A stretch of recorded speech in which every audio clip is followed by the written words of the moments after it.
ಆತ್ಮೀಯ ವಿದ್ಯಾರ್ಥಿಗಳೇ, ನಾವು ಇವತ್ತು 10ನೇ ತರಗತಿಯ ಅಧ್ಯಾಯ 3 ಲೋಹಗಳು ಮತ್ತು ಅಲೋಹಗಳು ಎನ್ನುವಂತಹ ಪಾಠದ ಬಗ್ಗೆ ನಾವೀಗ ತಿಳ್ಕೊಳ್ಳೋಣ.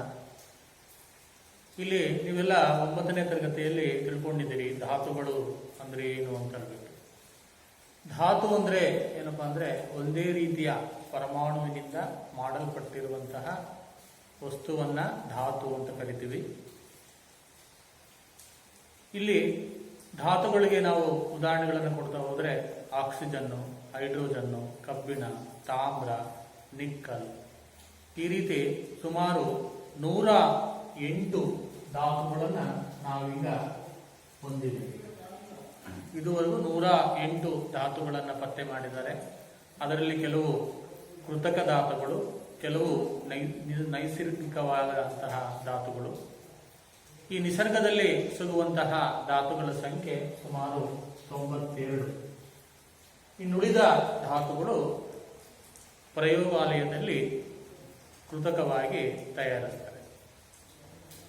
ಇಲ್ಲಿ ನಾವು 9ನೇ ತರಗತಿಯಲ್ಲಿ ತಿಳ್ಕೊಳ್ಳುವ ಹಾಗೆ ಧಾತು ಅಂದ್ರೆ ಒಂದೇ ರೀತಿಯ ಪರಮಾಣುಗಳಿಂದ ಮಾಡಲ್ಪಟ್ಟಿರುವಂತಹ ಒಂದು ವಸ್ತು. ಉದಾಹರಣೆ ಕಬ್ಬಿಣವನ್ನ ತಗೊಂಡ್ರೆ ಕಬ್ಬಿಣದಲ್ಲಿರುವಂತಹ ಪರಮಾಣುಗಳೆಲ್ಲ ಕಬ್ಬಿಣದ ಪರಮಾಣುಗಳು. ಚಿನ್ನ ತಗೊಂಡ್ರೆ ಬರೀ ಚಿನ್ನದ ಪರಮಾಣುಗಳನ್ನ ಹೊಂದಿರುತ್ತೆ. ತಾಮ್ರ ತಗೊಂಡ್ರೆ ತಾಮ್ರದ ಪರಮಾಣುಗಳನ್ನ ಹೊಂದಿರುತ್ತೆ. ಈ ರೀತಿ ಒಂದೇ ರೀತಿಯ ಪರಮಾಣುಗಳಿಂದ ಮಾಡಲ್ಪಟ್ಟಂತಹ ವಸ್ತುವನ್ನ ನಾವು ಧಾತು ಅಂತ ಕರಿತೀವಿ. ಧಾತುವನ್ನ ನಾವು 2 ರೀತಿಯಲ್ಲಿ ವಿಂಗಡಿಸ್ತೀವಿ. ಒಂದು ಲೋಹಗಳು ಮತ್ತು ಇನ್ನೊಂದು ವರ್ಗ ಅಲೋಹಗಳು ಅಂತ ಹೇಳ್ಬಿಟ್ಟು. ಒಂದು ವರ್ಗ ಲೋಹಗಳು, ಇನ್ನೊಂದು ವರ್ಗ ಅಲೋಹಗಳು.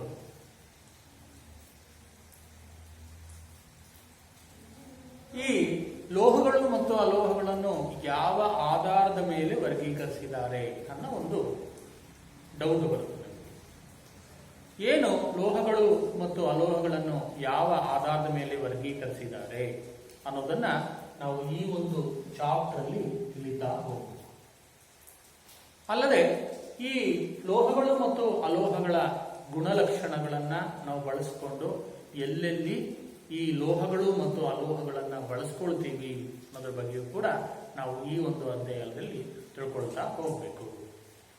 ಈಗ ನೋಡೋಣ, ಮೊದಲದಾಗಿ ಲೋಹಗಳು ಅಂತ ಅದನ್ನ ಯಾಕೆ ವರ್ಗೀಕರಿಸಿದ್ದಾರೆ, ಅಲೋಹಗಳು ಅಂತ ಯಾಕೆ ವರ್ಗೀಕರಿಸಿದ್ದಾರೆ ಅಂತ. ಇಲ್ಲಿ ನಾವು ಮೊದಲಿಗೆ ಈ ಲೋಹಗಳು ಅಂತ ಯಾಕೆ ವರ್ಗೀಕರಿಸಿದ್ದಾರೆ ಅನ್ನೋದನ್ನ ಅವುಗಳ ಭೌತ ಲಕ್ಷಣಗಳನ್ನ ನಾವು ಪಟ್ಟಿ ಮಾಡ್ತಾ ಹೋಗ್ಬೇಕು. ಲೋಹಗಳ ಭೌತ ಲಕ್ಷಣಗಳು.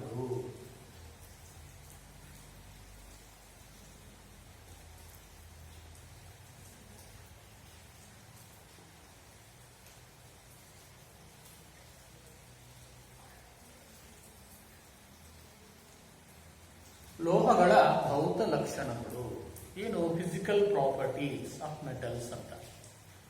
ಈಗ ನಾವು ನಮ್ಮ ಮನೆಯಲ್ಲೂ ಕೂಡ ಅನೇಕ ಲೋಹಗಳನ್ನ ನಾವು ಬಳಸ್ತೀವಿ. ಅವು ಯಾವುವು ಗೊತ್ತೇ ಇಲ್ಲ. ಚಿನ್ನ ಬಳಸ್ತೀವಿ, ಬೆಳ್ಳಿಯನ್ನ ಬಳಸ್ತೀವಿ, ಕಬ್ಬಿಣ ಬಳಸ್ತೀವಿ, ಅಲ್ಯೂಮಿನಿಯಂ ಬಳಸ್ತೀವಿ, ತಾಮ್ರ ಬಳಸ್ತೀವಿ ಅಲ್ವಾ? ಈ ರೀತಿ ಕೆಲವು ಲೋಹಗಳನ್ನ ನಾವು ದಿನನಿತ್ಯ ಜೀವನದಲ್ಲಿ ಉಪಯೋಗಿಸ್ತಾ ಇರ್ತೀವಿ.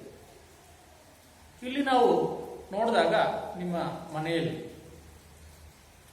ಹೊಸ ಒಂದು ಮೊಳೆ ತರ್ತೀರಪ್ಪ, ಯಾವುದೋ ಒಂದು ಕೆಲಸಕ್ಕೆ ಅಂತ ಒಂದು 1/4 kg ಮೊಳೆಗಳನ್ನು ತರ್ತೀರಿ. ಆ ಮೊಳೆ ಏನಾಗ್ತಾ ಇರುತ್ತೆ? ಹೊಳಿತಾ ಇರುತ್ತೆ ಅಲ್ವಾ? ಹಾಗಾದ್ರೆ ಲೋಹಗಳು ಹೊಳೆಯುತ್ತವೆ ಅಂತ ನಾವು ಹೇಳ್ಬೋದು. ನೋಡಿ, 1ನೇ ಗುಣ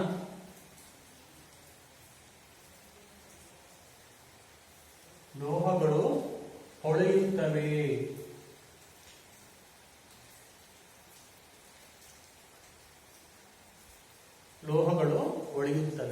ಇದಕ್ಕೊಂದು ನಾವು ಚಟುವಟಿಕೆ ಮಾಡಬಹುದು. ಏನಪ್ಪಾ ಅಂದ್ರೆ ಈ ತಾಮ್ರದ ಒಂದು ತುಂಡು, ಕಬ್ಬಿಣದ ಒಂದು ತುಂಡು, ಅದೇ ರೀತಿ ಈ ಅಲ್ಯೂಮಿನಿಯಂನ ಕೆಲವು ಚೂರುಗಳನ್ನು ತಗೊಂಡು ನಾವು ಈ ಮರಳು ಕಾಗದದಿಂದ ಉಜ್ಜಿದ್ರೆ ಏನಾಗುತ್ತೆ, ಅದರ ಮೇಲ್ಮೈ ನಮಗೆ ಕಾಣಿಸುತ್ತೆ, ಅದರ ಮೇಲ್ಮೈ ಉಳಿತಾ ಇರುತ್ತೆ. ಆದ್ದರಿಂದ ಒಂದು ಭೌತ ಗುಣವನ್ನ ನಾವು ತಿಳ್ಕೋಬಹುದು, ಲೋಹಗಳು ಒಳೆಯುತ್ತವೆ, ಲೋಹಗಳು ಒಳೆಯುತ್ತವೆ ಅಂತ ನಾವು ತಿಳ್ಕೋಬಹುದು. ನೋಡಿ, ಒಂದು ಗುಣ ಲೋಹಗಳು ಒಳೆಯುತ್ತವೆ ಅಂತ. ಎರಡನೇ ಗುಣ ಏನು ಅಂತ ನಾವು ನೋಡಿದಾಗ, ಈಗ ಇದೇ ಒಂದು ತಾಮ್ರದ ತಂತಿನೋ ಅಥವಾ ಕಬ್ಬಿಣದ ವಸ್ತುವನ್ನು ನಾವು ಒಂದು ಸುತ್ತಿಗೆಯಿಂದ ಬಡಿಯೋಣ ಅಥವಾ ಮುರಿಯಕ್ಕೆ ಹೋಗೋಣ ಅಥವಾ ಕಟ್ ಮಾಡಕ್ಕೆ ಹೋಗೋಣ ತಂತಿಯನ್ನ. ಆದರೆ ಅದು ಸುಲಭವಾಗಿ ಕಟ್ಟಾಗುತ್ತಾ? ಇಲ್ಲ. ನೋಡಿ, ಅವು ಸುಲಭವಾಗಿ ಕತ್ತರಿಸೋಕೆ ಬರುವುದಿಲ್ಲ. ಅಂದ್ರೆ ನಮಗೆ ಇದರಿಂದ ಗೊತ್ತಾಗುತ್ತೆ ಲೋಹಗಳು ಕಠಿಣವಾಗಿರ್ತವೆ. ನೋಡಿ, ಎರಡನೇ ಗುಣ ಏನಪ್ಪಾ ಅಂದ್ರೆ ಲೋಹಗಳು ಕಠಿಣವಾಗಿರುತ್ತವೆ.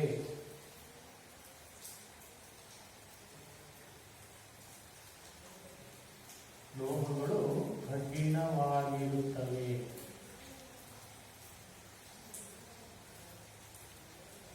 ಲೋಹಗಳು ಕಠಿಣವಾಗಿರುತ್ತವೆ ಅಂತ ನಾವು ತಿಳ್ಕೋಬಹುದು. ಆದ್ರೆ ಒಂದನ್ನ ಬಿಟ್ಟು, ಯಾವುದಪ್ಪ?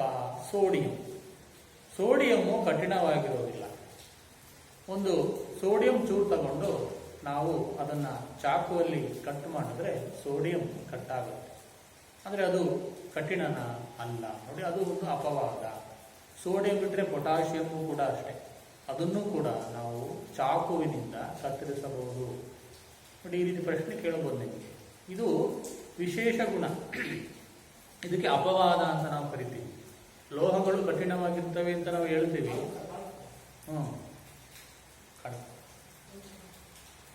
ಲೋಹಗಳು ಕಠಿಣವಾಗಿರುತ್ತವೆ ಅಂತ ನಾವು ಹೇಳ್ತೀವಿ. ಆದರೆ ಅದೇ ಸೋಡಿಯಂ ಮತ್ತು ಪೊಟ್ಯಾಷಿಯಂ ಮೃದುವಾಗಿರುತ್ತದೆ ಅಲ್ವಾ? ಚಾಕುವಿನಿಂದ ಕತ್ತರಿಸಬಹುದು ನಾವು. ಹಾಗಾಗಿ ನೋಡಿ, ಅದು ಒಂದು ಅಪವಾದ.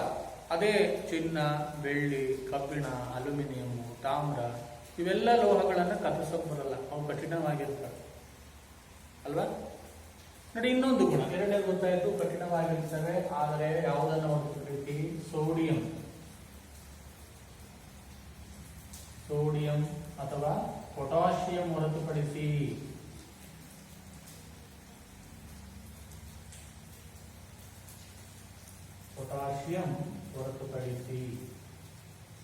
ಸೋಡಿಯಂ ಮತ್ತು ಪೊಟ್ಯಾಷಿಯಂ ಅನ್ನು ಹೊರತುಪಡಿಸಿ ಉಳಿದೆಲ್ಲಾ ಲೋಹಗಳು ಕಠಿಣವಾಗಿರ್ತವೆ. ಮೂರನೇ ತಿಳ್ಕೊಳ್ಳೋಣ ಲೋಹಗಳ ಒಂದು ಗುಣವನ್ನ ಅಂದಾಗ, ನಾವು ಈ ಒಂದು ತಾಮ್ರದ ಒಂದು ತಂತಿಯನ್ನು ತಗೊಂಡು ಒಂದು ಸುತ್ತಿಗೆ ತಗೊಂಡು ಬಡಿತಾ ಹೋಗೋಣ. ಬಡಿತಾ ಹೋದಂಗೆ ಏನಾಗುತ್ತೆ, ಅದು ಅಗಲ ಆಗ್ತಾ ಬರುತ್ತೆ.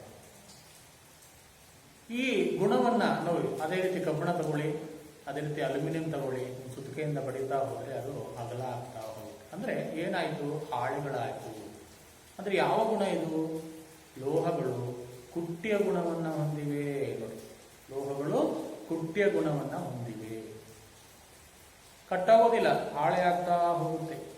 ನೀವು ನೋಡಿರ್ಬೋದು. ಈ ಒಂದು ಗುಣ ಎಲ್ಲಿ ಉಪಯುಕ್ತವಾಗಿದೆ ಅಂದಾಗ, ನಾವು ಪಾತ್ರೆಗಳನ್ನ ಮಾಡಿದ್ದಾರೆ ಅಲ್ವಾ, ತಗಡುಗಳನ್ನ ಮಾಡಿದ್ದಾರೆ, ಆಭರಣಗಳನ್ನ ಮಾಡ್ಕೋಬಹುದು. ಇದನ್ನ ನಾವು ಕುಟ್ಯ ಗುಣ ಅಂತ ನಾವು ಕರಿತೀವಿ. ಲೋಹಗಳ ಒಂದು ವಿಶೇಷ ಗುಣ ಇದು, ಕುಟ್ಯ ಗುಣ. ಇನ್ನೊಂದು ಗುಣ ಇದೆ, ತನ್ಯ ಗುಣ. ಅಂದ್ರೆ ಏನಪ್ಪಾ ಅಂದ್ರೆ ಲೋಹಗಳನ್ನ ಸಪೂರವಾದ ತಂತಿಗಳನ್ನಾಗಿಯೂ ಮಾಡಬಹುದು, ತೆಳುವಾದ ತಂತಿಗಳನ್ನಾಗಿಯೂ ಮಾಡಬಹುದು ಅಲ್ವಾ? ಲೋಹದ ತಂತಿ ನೋಡಿರ್ಬೋದು, ಮನೆಯಲ್ಲಿ ತಾಮ್ರದ ತಂತಿಯ ಮೂಲಕ ವಿದ್ಯುತ್ ಹರಿಸ್ತಾರೆ. ಲೈಟ್ ಕಂಬಗಳಲ್ಲಿ ಅಲ್ಯೂಮಿನಿಯಂ ತಂತಿಗಳ ಮೂಲಕ ವಿದ್ಯುತ್ ಹರಿಸ್ತಾರೆ ಅಲ್ವಾ? ನೋಡಿ, ಈ ರೀತಿ ತಂತಿಗಳನ್ನಾಗಿ ಮಾಡಬಹುದು ಲೋಹಗಳನ್ನ. ಅಂದ್ರೆ ಮೂರನೇ ಗುಣ ಏನಪ್ಪಾ ಅಂದ್ರೆ ಲೋಹಗಳು ತನ್ಯ ಮತ್ತು ಕುಟ್ಯ ಗುಣವನ್ನು ಹೊಂದಿವೆ.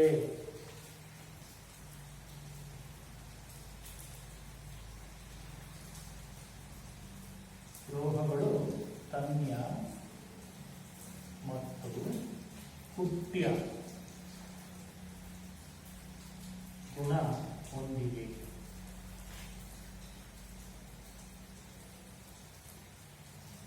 ತನ್ಯ ಗುಣ ಅಂದ್ರೆ ಏನಪ್ಪಾ ಅಂದ್ರೆ ಲೋಹಗಳನ್ನು ತಂತಿಗಳನ್ನಾಗಿ ಮಾಡುವ ಗುಣ ತನ್ಯ ಗುಣ. ಕುಟ್ಯ ಗುಣ ಅಂದ್ರೆ ಏನಪ್ಪಾ ಅಂದ್ರೆ ಲೋಹಗಳನ್ನು ಬಡಿದು ಹಾಳೆಗಳು ಹಾಳೆಗಳನ್ನಾಗಿ ಮಾಡುವ ಗುಣ ಕುಟ್ಯ ಗುಣ.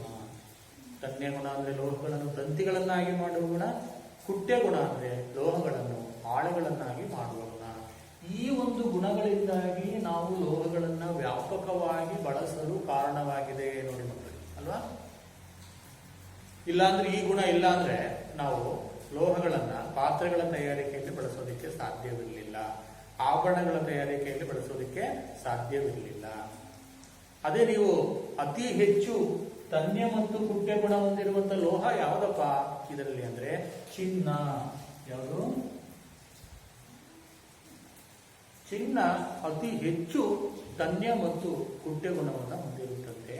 ಇದು 1 ಗ್ರಾಂನಷ್ಟು ಚಿನ್ನವನ್ನ 2 ಕಿಲೋಮೀಟರ್ ಉದ್ದದ ತಂತಿಯನ್ನಾಗಿ ಮಾಡಬಹುದಾಗುತ್ತೆ, ಅಲ್ವಾ? 1 ಗ್ರಾಂ ಚಿನ್ನವನ್ನ ನಾವು 2 ಕಿಲೋಮೀಟರ್ ಉದ್ದದ ತಂತಿಯನ್ನಾಗಿ ಮಾಡಬಹುದಂತೆ. ನಮಗೆ ಆಶ್ಚರ್ಯ ಆಗುತ್ತೆ ಅಲ್ವಾ? ತಂತಿಯನ್ನಾಗಿ ಮಾಡಬಹುದು. ಈಗ ಮನೆಗಳಲ್ಲಿ ನಾವು ಪಾತ್ರೆಗಳನ್ನ ಉಪಯೋಗಿಸ್ತೀವಿ, ಲೋಹದ ಪಾತ್ರೆ, ಉದಾಹರಣೆ ಸಿಲ್ವರ್ ಪಾತ್ರೆ ಅಂತೀವಿ, ಸ್ಟೀಲ್ ಪಾತ್ರೆ ಅಂತೀವಿ, ಅಲ್ವಾ? ಅವೆಲ್ಲ ಯಾವುದರಿಂದ ಮಾಡಲ್ಪಟ್ಟಿದೆ ಅಂತ ನಾವು ನೋಡಿದಾಗ ಅವೆಲ್ಲವೂ ಲೋಹಗಳಿಂದ ಮಾಡಲ್ಪಟ್ಟಿದೆ.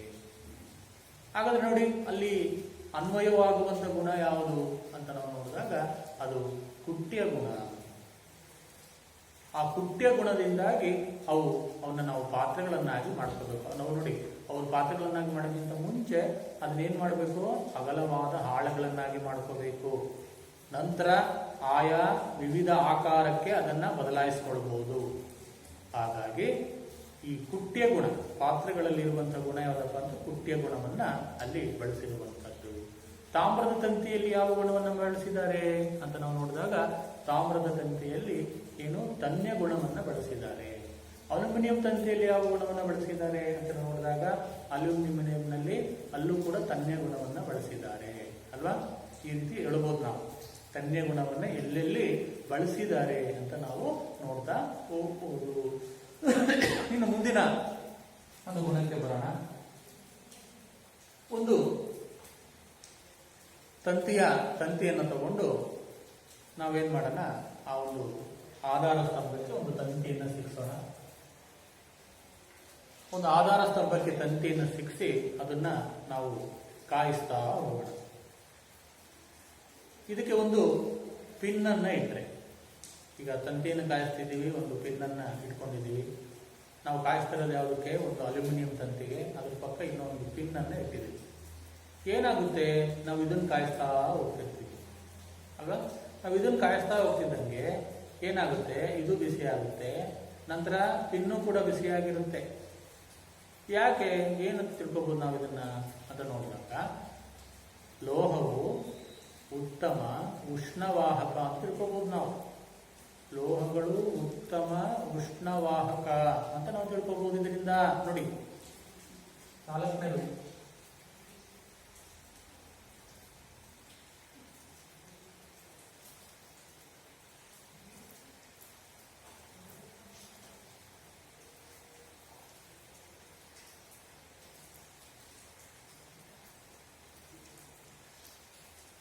ಉಷ್ಣವಾಗುವುದು ಏನಪ್ಪ ಅಂದ್ರೆ ಅವು ತಮ್ಮ ಮೂಲಕ ಉಷ್ಣವನ್ನ ಹರಿಯಲು ಬಿಡುತ್ತವೆ, ಅಲ್ವಾ? ಹಾಗಾದ್ರೆ ಪಾತ್ರೆಗಳಲ್ಲಿ ಯಾವ ಗುಣನೂ ಇದೆ? ಹಾಗಾದ್ರೆ ಪಾತ್ರೆಗಳ ತಯಾರಿಕೆಯಲ್ಲಿ ಬಳಸುವಂತ ಗುಣನೂ ಯಾವುದು? ಉಷ್ಣವಾಹಕನೂ ಕೂಡ ಅಷ್ಟೇ ಪಾತ್ರೆಗಳು, ಅಲ್ವಾ? ಮೊದಲು ಪಾತ್ರೆ ಬಿಸಿಯಾಗುತ್ತೆ, ನಂತರ ಪಾತ್ರೆಯಲ್ಲಿರುವಂತಹ ನೀರು, ಆಹಾರನು ಬಿಸಿಯಾಗುತ್ತೆ. ಉಷ್ಣತೆ ಹೆಚ್ಚಿದಂತೆ ಅವು ಏನು ಬೇಯಲು ಶುರುವಾಗ್ತವೆ. ಆಹಾರ ಬೇಯುತ್ತೆ ನೋಡಿ. ನಾವು ಬೆಂದ ಆಹಾರವನ್ನು ತಗೋಬೇಕು ನಮ್ಮ ದೇಹಕ್ಕೆ, ಅಲ್ವಾ? ಬಹುತೇಕ ನಾವು ಬೆಂದ ಆಹಾರವನ್ನು ತಗೊಳ್ತೀವಿ. ಈಗ ಟೀ ಮಾಡಬೇಕು ಅಂದ್ರೆ ಒಂದು ಪಾತ್ರೆಯಲ್ಲಿ ಮಾಡಬೇಕು. ಆ ಪಾತ್ರೆಯಲ್ಲಿ ಮಾಡಬೇಕು ಅಂದ್ರೆ ಏನಾಗಬೇಕು? ನಾವು ಯಾವ ಪಾತ್ರೆ ಇಡ್ತೀವಿ? ಸ್ಟೀಲ್ ಪಾತ್ರೆನೋ ಅಥವಾ ಸಿಲ್ವರ್ ಪಾತ್ರೆ ಇಡ್ತೀವಿ. ಆಗ ಟೀ ಕುದಿಯುತ್ತೆ, ಟೀ ತಯಾರಾಗುತ್ತೆ. ಅನ್ನ ಬೇಯಿಸ್ಬೋದು. ಕುಕ್ಕರು ಕೂಡ ಅಷ್ಟೇ, ಅವು ಲೋಹಗಳೆಲ್ಲ. ಕುಕ್ಕರ್ ಆಗಿರ್ಬೋದು, ಸ್ಟೀಲ್ ಪಾತ್ರೆಗಳು. ಯಾಕೆ ಅಂದಾಗ ಅವು ಉಷ್ಣದ ಉತ್ತಮ ವಾಹಕಗಳು. ನಾವು ಇನ್ನೊಂದು ನೋಡ್ಬೋದು, ನಾವು ಆ ಪಾತ್ರೆಯನ್ನು ಎಷ್ಟೇ ಕಾಯಿಸಿದ್ರು, ಈಗ ಸಾರನ್ನ ಇಟ್ಟು ನಾವು ಕುದಿಸ್ತಾ ಇರ್ತೀವಿ, ಅದು ಕರಗುತ್ತಾ? ಆ ಪಾತ್ರೆ ಕರಗುತ್ತಾ ಮಕ್ಕಳಿಗೆ? ಇಲ್ಲ ಅಲ್ವಾ? ಎಷ್ಟೇ ಉಷ್ಣ ಕೊಟ್ಟರು ಅದು ಎಷ್ಟೊತ್ತಾದರೂ ಕರಗೋದಿಲ್ಲ. ಅದೇ ಒಂದು ಪ್ಲಾಸ್ಟಿಕ್ ಇಡಿ ಕರಗೋಗ್ಬಿಡು ಅಲ್ವಾ, ಗ್ಲಾಸ್ ಇದ್ರೆ ಕರಗೋಗ್ಬಿಡು. ಆದರೆ ಇದು ಕರಗೋದಿಲ್ಲ. ಇದನ್ನು ನಾವೇನು ತಿಳ್ಕೋಬಹುದು ಅಂದರೆ ಲೋಹಗಳು ಹೆಚ್ಚಿನ ಕರಗುವ ಬಿಂದುಗಳನ್ನು ಹೊಂದಿವೆ. ನೋಡಿ,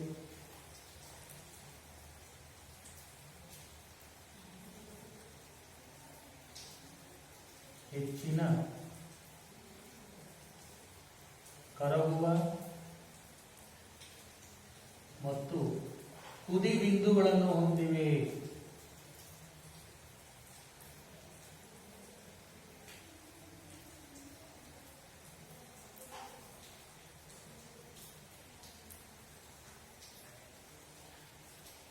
ಲೋಹಗಳು ಹೆಚ್ಚಿನ ಕರಗುವ ಮತ್ತು ಕುದಿ ಬಿಂದುಗಳನ್ನು ಹೊಂದಿವೆ. ಏನು ಕರಗುವ ಬಿಂದು ಅಂದ್ರೆ ಏನಪ್ಪಾ ಅಂದ್ರೆ ಯಾವುದಾದರೂ ಒಂದು ನಿರ್ದಿಷ್ಟ ತಾಪದಲ್ಲಿ ಅದು ಘನ ಸ್ಥಿತಿಯಿಂದ ದ್ರವ ಸ್ಥಿತಿಗೆ ಬರಬೇಕು. ಅದನ್ನ ನಾವು ಕರಗುವ ಬಿಂದು ಅಂತ ಕರಿತೀವಿ. ಅದು ಘನ ಸ್ಥಿತಿಯಿಂದ ದ್ರವ ಸ್ಥಿತಿಗೆ ಬರಬೇಕು. ಕುದಿ ಬಿಂದು ಅಂದ್ರೆ ಏನಪ್ಪಾ ಅಂದ್ರೆ ದ್ರವ ಸ್ಥಿತಿಯಿಂದ ಆವಿ ಸ್ಥಿತಿಗೆ ಬರಬೇಕು. ಅದು ಕುದಿ ಬಿಂದು. ಈಗ ನೀರಿನ ಕುದಿ ಬಿಂದು 100 ಡಿಗ್ರಿ ಸೆಲ್ಸಿಯಸ್ ಅಂತೀವಿ. ಅಂದ್ರೆ ಅರ್ಥ ಏನಪ್ಪಾ ಅಂದ್ರೆ ಅದು ದ್ರವ ಸ್ಥಿತಿಯಿಂದ ಆವಿ ಸ್ಥಿತಿಗೆ ಅಥವಾ ಅನಿಲ ಸ್ಥಿತಿಗೆ ಬದಲಾಗುತ್ತೆ ಅಲ್ವಾ. ಅದೇ ಈ ಲೋಹಗಳು ತಗೊಂಡಾಗ ಅವು ಹೆಚ್ಚಿನ ಕರಗುವ ಬಿಂದು ಮತ್ತು ಕುದಿ ಬಿಂದುಗಳನ್ನು ಹೊಂದಿವೆ. ಹೆಂಗ್ ಹೇಳ್ತೀರಿ, ನಾವು ಪಾತ್ರೆಯಲ್ಲಿ ಸಾರು ಮಾಡಕ್ಕೆ ಇಟ್ಟಾಗ ಕುದಿತಾನೇ ಇರುತ್ತೆ, ಆದ್ರೆ ಸಾರು ಕುದಿತಾ ಇರುತ್ತೆ, ಆದ್ರೆ ಪಾತ್ರೆ ಏನಾದ್ರೂ ಬರುತ್ತಾ ಇಲ್ಲ. ಇದು ನಮ್ಗೆ ಗೊತ್ತಾಗುತ್ತೆ ಅವು ಹೆಚ್ಚಿನ ಕರಗುವ ಮತ್ತು ಕುದಿ ಬಿಂದುಗಳನ್ನು ಹೊಂದಿವೆ ಅಂತ ನಾವು ತಿಳ್ಕೋಬಹುದು. ಅದೇ ರೀತಿ ನಾವು ಪಟ್ಟಿ ಮಾಡ್ತಾ ಹೋದ್ರೆ ಆರನೇದು ಈಗೇನಪ್ಪಾ ಅಂದ್ರೆ ಈ ಲೋಹಗಳು ಉತ್ತಮ ವಿದ್ಯುತ್ ವಾಹಕಗಳು.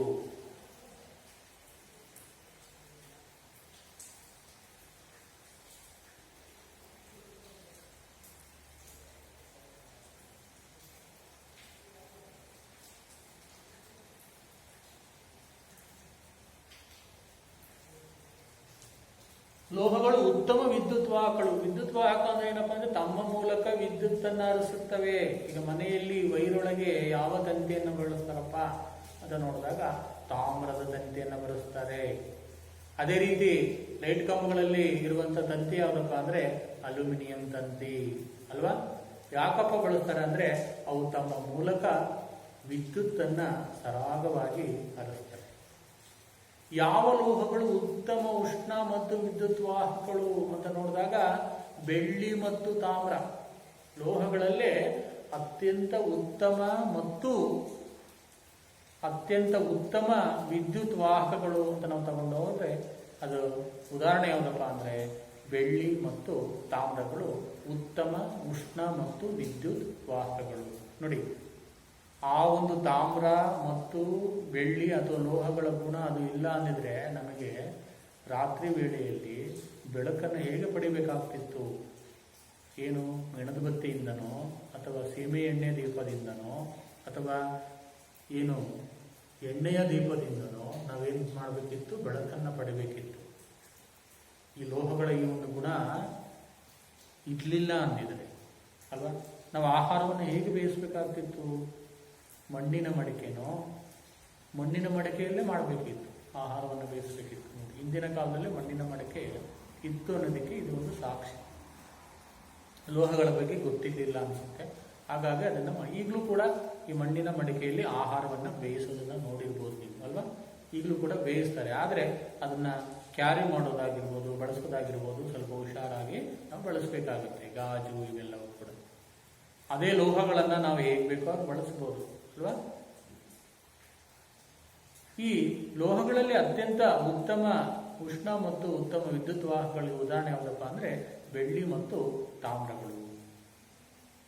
ಅದೇ ರೀತಿ ನೀವು 7ನೇ ಒಂದು ಗುಣ ಏನಪ್ಪಾ ಅಂದ್ರೆ ಯಾವ್ದಾದ್ರು ಒಂದು ಪಾತ್ರೆನ ಎತ್ತಾಕಿದಾಗ ಈಗ ಗಂಟೆ ಬಾರಿಸುವಂತಹ ಧ್ವನಿ ಬರುತ್ತಲ್ವಾ ಅಲ್ವಾ, ಅದ ಏನದು? ಶಾಬ್ದನ. ಅಂದ್ರೆ ಲೋಹಗಳು ಶಾಬ್ದನ ಗುಣವನ್ನು ಹೊಂದಿವೆ.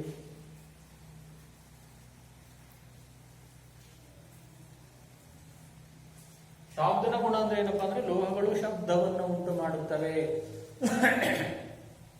ಲೋಹಗಳು ಶಬ್ದವನ್ನ ಉಂಟು ಮಾಡ್ತವೆ.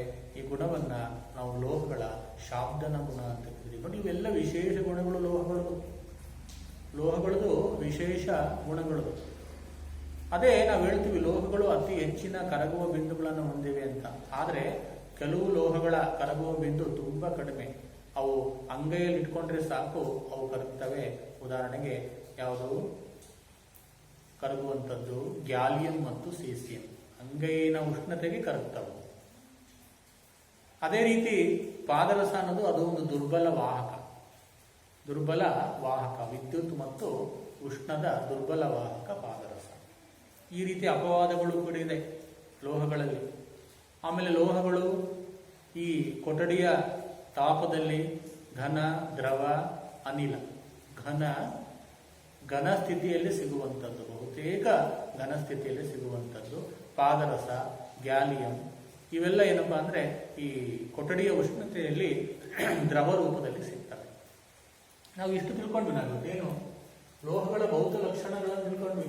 ಲೋಹಗಳು ಒಳೆಯುತ್ತವೆ, ಲೋಹಗಳು ಕಠಿಣವಾಗಿರುತ್ತವೆ, ಲೋಹಗಳು ತನ್ಯ ಮತ್ತು ಕುಟ್ಯ ಗುಣವನ್ನು ಹೊಂದಿವೆ, ಲೋಹಗಳು ಉತ್ತಮ ಉಷ್ಣವಾಹಕಗಳು, ಲೋಹಗಳು ಹೆಚ್ಚಿನ ಕರಗುವ ಬಿಂದು ಮತ್ತು ಕುದಿ ಬಿಂದುಗಳನ್ನು ಹೊಂದಿವೆ, ಲೋಹಗಳು ಉತ್ತಮ ವಿದ್ಯುತ್ ವಾಹಕಗಳು.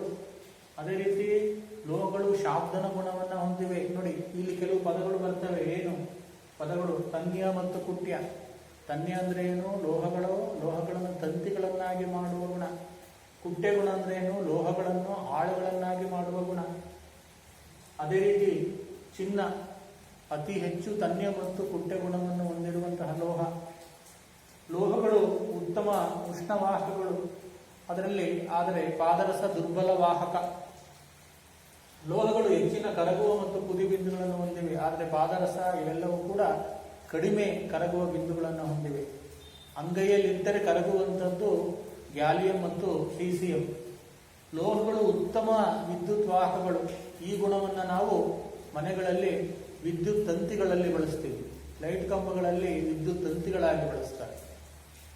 ಲೋಹಗಳು ಶಾಬ್ದನ ಗುಣವನ್ನು ಹೊಂದಿವೆ. ಶಾಬ್ದನ ಗುಣಗಳು ಅಂದ್ರೆ ಏನಪ್ಪಾ ಅಂದ್ರೆ ಅವು ಶಬ್ದವನ್ನ ಉಂಟು ಮಾಡ್ತವೆ ಅಂತ ಹೇಳ್ಬಿಟ್ಟು. ಲೋಹಗಳ ಈ ಗುಣಗಳನ್ನು ನಾವು ತಿಳ್ಕೊಳ್ತಾ ಹೋದ್ವಿ ಅಲ್ವಾ. ಅದೇ ಅಲೋಹಗಳಿಗೆ ಬರೋಣ. ಅಲೋಹಗಳ ಭೌತ ಲಕ್ಷಣಗಳೇನು?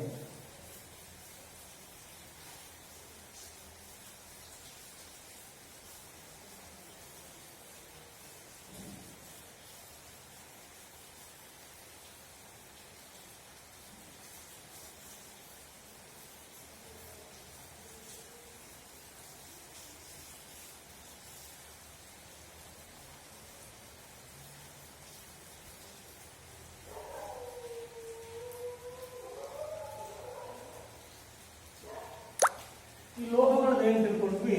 ಲೋಹಗಳ ಗುಣಗಳೆಲ್ಲ ನಾವು ತಿಳ್ಕೊಂಡ್ವಿ. ಅಲೋಹಗಳ ಭೌತ ಲಕ್ಷಣಗಳು ಅಂದ್ರೆ ಏನು ಅಂತ ನೋಡಿದಾಗ, ಅಲೋಹಗಳು ಈ ಸಾಮಾನ್ಯ ಉಷ್ಣತೆಯಲ್ಲಿ, ಕೊಠಡಿಯ ಉಷ್ಣತೆಯಲ್ಲಿ ಅವು ಘನ, ದ್ರವ, ಅನಿಲ ರೂಪದಲ್ಲಿರ್ತವೆ. ಘನ, ದ್ರವ, ಅನಿಲ ಸ್ಥಿತಿಯಲ್ಲಿ ಸಿಗ್ತವೆ. ಮೂರೂ ರೂಪಗಳಲ್ಲಿ ಸಿಗ್ತವೆ. ಅದರಲ್ಲಿ ದ್ರವ ಅಲೋಹ ಯಾವುದಪ್ಪ ಅಂದ್ರೆ ಬ್ರೋಮಿನ್. ಬ್ರೋಮಿನ್ ಏನಿದೆ ಅದನ್ನ ನಾವು ದ್ರವ ಅಲೋಹ ಅಂತ ನಾವು ಕರಿತೀವಿ. ಅದೇ ರೀತಿ ಅಲೋಹಗಳು ನಾವು ಪಟ್ಟಿ ಮಾಡ್ತಾ ಹೋದ್ರೆ ಇವು ಉಷ್ಣ ಮತ್ತು ವಿದ್ಯುತ್ತಿನ ಅವಾಹಕಗಳು.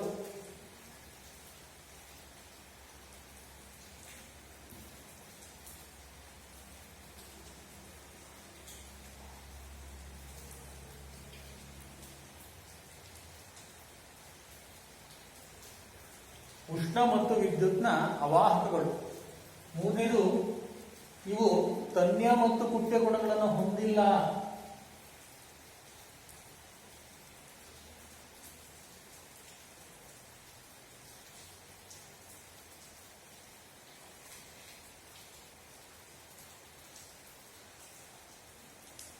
ಇವು ತನ್ಯ ಮತ್ತು ಕುಟ್ಯ ಗುಣಗಳನ್ನು ಹೊಂದಿಲ್ಲ ಅಂತ ನಾವು ಹೇಳಬಹುದು. ಯಾಕಂದ್ರೆ ಇವುಗಳಿಗೆ ತಂತಿಗಳನ್ನಾಗಿ ಮಾಡೋಕ್ಕೂ ಬರುವುದಿಲ್ಲ, ಇವುಗಳನ್ನು ಹಾಳುಗಳನ್ನಾಗಿ ಮಾಡಲು ಬರುವುದಿಲ್ಲ. ಅದೇ ರೀತಿ ಇವು ಶಾಬ್ದನ ಗುಣವನ್ನು ಹೊಂದಿಲ್ಲ.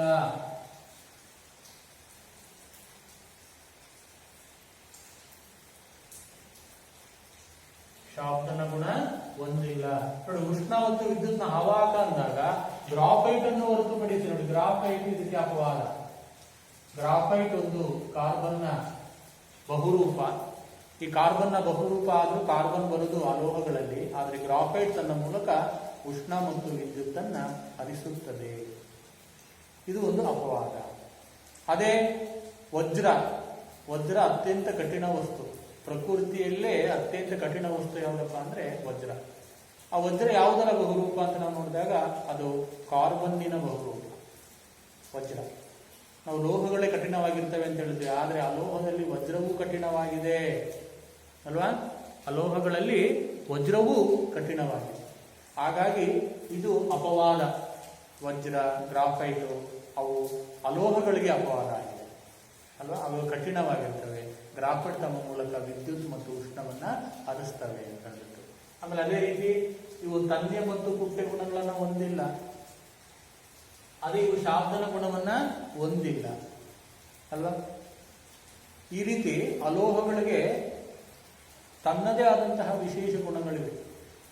ನಾವೀಗ ಲೋಹಗಳು ಮತ್ತು ಅಲೋಹಗಳಿಗಿರುವಂತಹ ಭೌತ ಲಕ್ಷಣಗಳನ್ನು ನೋಡಿದ್ವಿ. ನಾವೀಗ ಹೋಲಿಕೆಗಳನ್ನು ನೋಡೋಣ.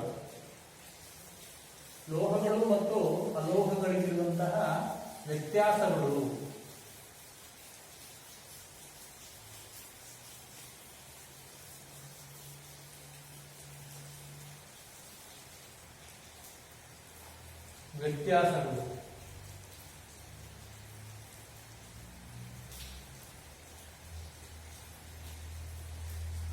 ಲೋಹಗಳು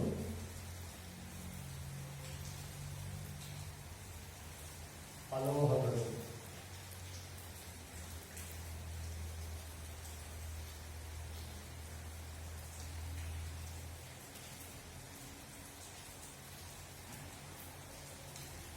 ಒಂದೇ ಲೋಹಗಳು ಹೊಳೆಯುತ್ತವೆ ಅಲ್ವಾ? ಲೋಹಗಳು ಹೊಳೆಯುತ್ತವೆ, ಆದರೆ ಅಲೋಹಗಳು ಹೊಳೆಯುವುದಿಲ್ಲ.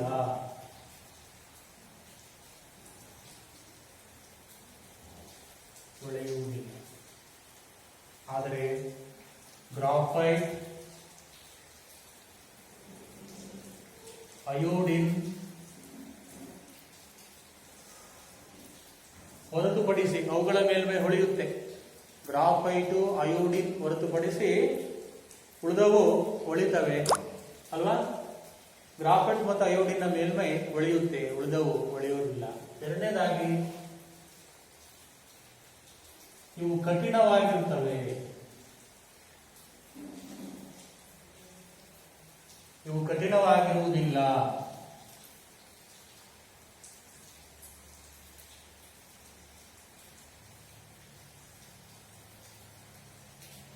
ಆದರೆ ವಜ್ರ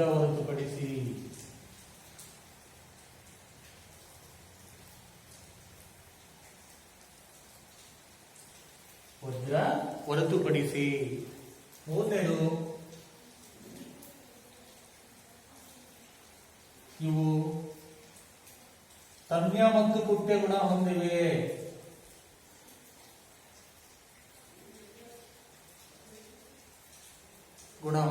ಆದರೆ ಇವು ತನ್ಯ ಮತ್ತು ಕುಟ್ಯ ಗುಣ ಹೊಂದಿಲ್ಲ.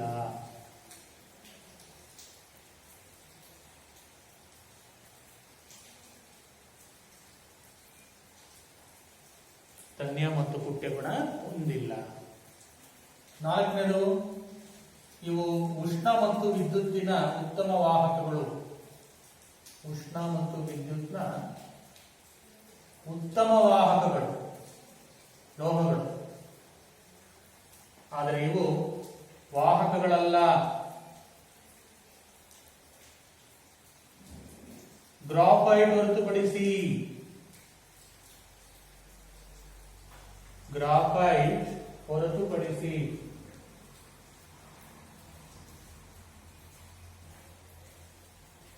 ಗ್ರಾಫೈಟ್ ಹೊರತುಪಡಿಸಿ ಉಳಿದೆಲ್ಲ ಅಲೋಹಗಳು ಏನಾಗಿರ್ತಾವಪ್ಪ ಅಂದ್ರೆ ತಮ್ಮ ಮೂಲಕ ಉಷ್ಣ ಮತ್ತು ವಿದ್ಯುತ್ತನ್ನು ಹರಿಸೋದಿಲ್ಲ ಅಂತ ನಾವು ಹೇಳ್ಬೋದು. ಇವು ವ್ಯತ್ಯಾಸ ನೋಡಿ. ಲೋಹಗಳು ಮತ್ತು ಅಲೋಹಗಳು. ಲೋಹಗಳು ಒಳೆಯುತ್ತವೆ, ಅಲೋಹಗಳು ಒಳೆಯುವುದಿಲ್ಲ. ಆದರೆ ಅಯೋಡಿನ್ ಮತ್ತು ಗ್ರಾಫೈಟ್ನ ಮೇಲ್ಮೈ ಒಳೆಯುತ್ತದೆ. ಲೋಹಗಳು ಕಠಿಣವಾಗಿವೆ, ಅಲೋಹಗಳು ಕಠಿಣವಾಗಿರುವುದಿಲ್ಲ. ವಜ್ರವನ್ನು ಹೊರತುಪಡಿಸಿ ವಜ್ರ ಕಠಿಣವಾಗಿದೆ. ಇವು ತನ್ನೆ ಮತ್ತು ಕುಟ್ಟೆ ಗುಣವನ್ನ ಹೊಂದಿವೆ, ಇವು ತನ್ನೆ ಮತ್ತು ಕುಟ್ಟೆ ಗುಣವನ್ನ ಹೊಂದಿಲ್ಲ ಅಲೋಹಗಳು. ಅದೇ ರೀತಿ ಲೋಹಗಳು ಉಷ್ಣ ಮತ್ತು ವಿದ್ಯುತ್ನ ಉತ್ತಮ ವಾಹಕಗಳು, ಅಲೋಹಗಳು ವಾಹಕಗಳಲ್ಲ. ಆದರೆ ಗ್ರಾಫೈಟ್ ಹೊರತುಪಡಿಸಿ ಗ್ರಾಫೈಟ್ ತನ್ನ ಮೂಲಕ ಉಷ್ಣ ಮತ್ತು ವಿದ್ಯುತ್ತನ್ನ ಹರಿಸುತ್ತದೆ. ಇಲ್ಲಿವರೆಗೂ ನಾವು ಈ ಧಾತುಗಳನ್ನ ಲೋಹಗಳು ಮತ್ತು ಅಲೋಹಗಳನ್ನಾಗಿ ಎರಡು ಗುಂಪುಗಳನ್ನಾಗಿ ಮಾಡಿದ್ದಾರೆ. ಅದೇ ರೀತಿ ಲೋಹಗಳ ಭೌತ ಲಕ್ಷಣಗಳೇನು, ಅಲೋಹಗಳ ಭೌತ ಲಕ್ಷಣಗಳೇನು, ಅದೇ ರೀತಿ ಈ ಲೋಹಗಳು ಮತ್ತು ಅಲೋಹಗಳಿಗಿರುವಂತಹ ವ್ಯತ್ಯಾಸಗಳೇನು ಅದು ನಾವು ತಿಳ್ಕೊಂಡ್ವಿ. ತನ್ಯ ಗುಣ ಅಂದ್ರೆ ಏನು, ಕುಟ್ಯ ಗುಣ ಅಂದ್ರೆ ಏನು, ಅದೇ ರೀತಿ ಈ ಲೋಹಗಳಲ್ಲಿ ಉತ್ತಮ ಉಷ್ಣ ಮತ್ತು ವಿದ್ಯುತ್ ವಾಹಕಗಳು ಯಾವುವು, ಅದೇ ರೀತಿ ದುರ್ಬಲ ಉಷ್ಣ ಮತ್ತು ವಿದ್ಯುತ್ ವಾಹಕಗಳು ಯಾವುದು ಅಂತ ತಿಳ್ಕೊಂಡ್ವಿ. ಆಮೇಲೆ ಗ್ರಾಫೈಟ್ ಅಲೋಹವಾದರೂ ಅದು ತನ್ನ ಮೂಲಕ ಉಷ್ಣ ಮತ್ತು ವಿದ್ಯುತ್ತನ್ನು ಹರಿಸುತ್ತೆ. ಅದೇ ರೀತಿ ವಜ್ರ ಅದು ಅಲೋಹವಾದರೂ ಅತ್ಯಂತ ಕಠಿಣವಾಗಿದೆ ಅಂತ ನಾವು ತಿಳ್ಕೊಂಡ್ವಿ. ಮಕ್ಕಳೇ, ಇಷ್ಟನ್ನ ನಾವು ಇವತ್ತು ತಿಳ್ಕೊಂಡಿದ್ವಿ. ಉಳಿದ ಒಂದು ವಿಚಾರವನ್ನು ಅದು ಇನ್ನೂ ತಿಳ್ಕೊಂಡ್ವಿ. ನಾವು ಚಾಕುವಿನಿಂದ ಕತ್ತರಿಸಬಹುದಾದ ಲೋಹ ಯಾವುದು ಅಲ್ವಾ? ನಾವು ಅದು ಸೋಡಿಯಂ ಅನ್ನೋದನ್ನ ನಾವು ಚಾಕುವಿನಿಂದನೂ ಕೂಡ ಕತ್ತರಿಸಬಹುದು. ಅದೇ ರೀತಿ ಪೊಟ್ಯಾಷಿಯಮ್ಮು ಕೂಡ ಅದೇ ಗುಣವನ್ನ ಹೊಂದಿರುತ್ತೆ, ಚಾಕುವಿನಿಂದ ಕತ್ತರಿಸಬಹುದು ಅನ್ನೋದನ್ನು ಕೂಡ ನಾವು ತಿಳ್ಕೊಂಡ್ವಿ. ಯಾವ್ದಕ್ಕೆ ಇದು ಅಪವಾದ ನೋಡಿ. ಅದು ಲೋಹಗಳೆಲ್ಲ ಕಠಿಣವಾಗಿರ್ತವೆ, ಆದರೆ ಸೋಡಿಯಂ ಮತ್ತು ಪೊಟ್ಯಾಷಿಯಂ ಲೋಹಗಳಾದರೂ ಕೂಡ ಅವುಗಳನ್ನು ನಾವು ಚಾಕುವಿನಿಂದ ಕತ್ತರಿಸಬಹುದು ಅಂತ ನಾವು ತಿಳ್ಕೊಂಡ್ವಿ. ಇಲ್ಲಿವರೆಗೂ ನಾವು ಇಷ್ಟು ವಿಚಾರಗಳನ್ನು ತಿಳ್ಕೊಂಡಿದ್ದೀವಿ. ಉಳಿದ ಭಾಗವನ್ನು ಮುಂದಿನ ತರಗತಿಯಲ್ಲಿ ತಿಳ್ಕೊಳ್ಳೋಣ.